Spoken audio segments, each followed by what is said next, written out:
नमस्कार विद्यार्थी मित्रांनो, स्वागत आहे आपलं यूट्यूब चॅनल ज्याचं नाव आहे मोहित मोटिवेटेड टेक चॅनल। आज आपण बघणार आहोत मार्च 2023 रोजी झालेल्या पेपर 2 मधील हिंदीमधील प्रश्न उत्तर। मागील भागात आपण 14 प्रश्न बघितले होते। चला तर मग सुरुवात करूया व्हिडिओला। प्रश्न क्रमांक 15, एक टोकरी भर मिट्टी कहानी में किसका हृदय परिवर्तन दिखाया गया है? पर्याय है विधवा औरत, समाज, जमींदार, मजदूर। तो इसका सही जवाब होगा पर्याय क्रमांक सी, जमींदार। तो प्रश्न क्रमांक 16, परिंदे कहानी में किस पादरी का संदर्भ आया है? पर्याय है father Edmund Anthony Gonsalves, father Camil, father Mirton. तो इसका सही जवाब है पर्याय क्रमांक ए, फादर एडमंड का परिंदे कहानी में पादरी का संदर्भ आया है। प्रश्न क्रमांक 17, पीढ़ियाँ उपन्यास के लेखक कौन है? पर्याय है अमृता राय, अमृतलाल नागर, यशपाला, भगवती चरण वर्मा। तर इसका सही जवाब है पर्याय क्रमांक बी, अमृतलाल नागर की पीढ़ियाँ ये उपन्यास प्रसिद्ध है। प्रश्न क्रमांक 18, पतझड़ शब्द में कौन सा समास है? पर्याय है तत्पुरुष, बहुव्रीहि, कर्मधारय, द्वंद्व। तो इसका सही जवाब होगा पर्याय क्रमांक बी, बहुव्रीहि।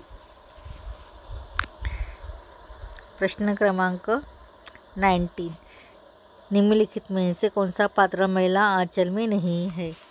महिला आंचल इस कादंबरी में कौन सा पात्र नहीं है तो ये बताना है। पर्याय है बालदेव, बावनदास, सुन्नी गोसाई, ओंकार नाथ।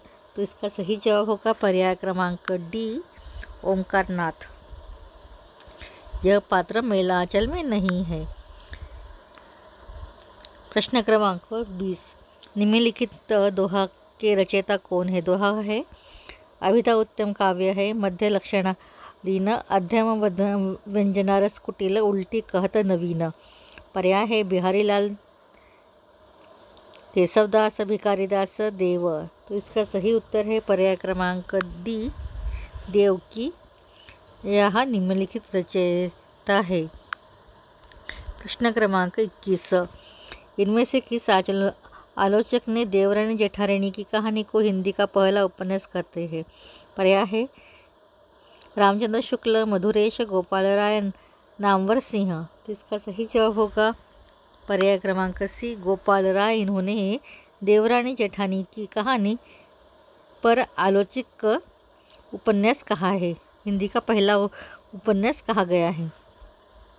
प्रश्न क्रमांक 22, निम्नलिखित में से कौन सा उपन्यास मिश्र बंधुओं का नहीं है? पर्याय है पुष्यमित्र, विक्रमादित्य, चंद्रगुप्त मौर्य, झांसी की रानी। तो इसका सही जवाब है पर्याय क्रमांक डी, झांसी की रानी। ये उपन्यास मिश्र बंधुओं का नहीं है। प्रश्न क्रमांक 23, कफन कहानी सर्वप्रथम किस पत्रिका में प्रकाशित हुई? पर्याय है सरस्वती, चांद, सुधाकर, इंदु। तो इसका सही जवाब है पर्याय क्रमांक बी, चांद पत्रिका में कफन कहानी सर्वप्रथम प्रकाशित हुई थी। इसके बाद है प्रश्न क्रमांक 24, इनमें से कौन सा कहानी संग्रह जयशंकर प्रसाद का नहीं है? पर्याय है आंधी, अमरवल्लरी, इंद्रजाल, आकाशदीप। तो इसका सही जवाब होगा पर्याय क्रमांक बी, अमरवल्लरी। यह कथा संग्रह जयशंकर प्रसाद इनका नहीं है। प्रश्न क्रमांक 25, भारतेंदु हरिश्चंद्र और हिंदी निबंध के लेखक है।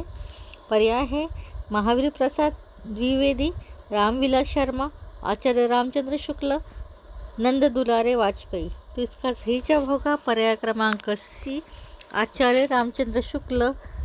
यह भारतेंदु हरिश्चंद्र और हिंदी निबंध के लेखक है। प्रश्न क्रमांक 26, निम्नलिखित में से कौन सा एकांकी नहीं है? पर्याय है दीपदान, नए मेहमान, भोर का तारा, प्रेत और छाया। तो इसका सही जवाब हो गया पर्याय क्रमांक डी, प्रेत और छाया। यह एकांकी का नहीं है। प्रश्न क्रमांक 27। युद्ध में कई लोग मारे गए। यह वाक्य में प्रयुक्त कई शब्दों में किस सर्वनाम का प्रयोग हुआ है? पर्याय है संबंधवाचक सर्वनाम, अनिश्चितवाचक सर्वनाम, निश्चयवाचक सर्वनाम, संख्यावाचक सर्वनाम। तो इसका सही जवाब होगा पर्याय क्रमांक बी, अनिश्चयवाचक सर्वनाम का प्रयोग युद्ध में कई लोग मारे गए होंगे इस वाक्य में किया गया है। प्रश्न क्रमांक 28।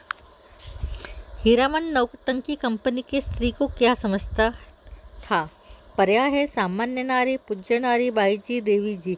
तो इसका सही उत्तर होगा पर्याय क्रमांक सी, बाईजी। हीरामन नौटंकी कंपनी को की स्त्री को बाईजी समझता था। प्रश्न क्रमांक 29। आत्मनेपद किस विधा की रचना है? पर्याय है संस्मरण, रेखाचित्र, कहानी, यात्रा, साहित्य। तो इसका जवाब होगा पर्याय क्रमांक सी, कहानी की रचना है। प्रश्न क्रमांक 30। निम्नलिखित में से किस पुस्तक में प्रगतिशील लेखक संघ की स्थापना का विवरण है? पर्याय है रोशनाई, प्रगतिवाद, मूल्यांकन, कविता के नए प्रतिमान, साहित्य और इतिहास दृष्टि। तो इसका सही जवाब होगा पर्याय क्रमांक ए, रोशनाई। वीडियो पसंद आई तो लाइक करें, शेयर करें, कमेंट्स करें और चैनल को सब्सक्राइब करना ना भूलें। आगे के प्रश्न हम अगली भाग में लेंगे।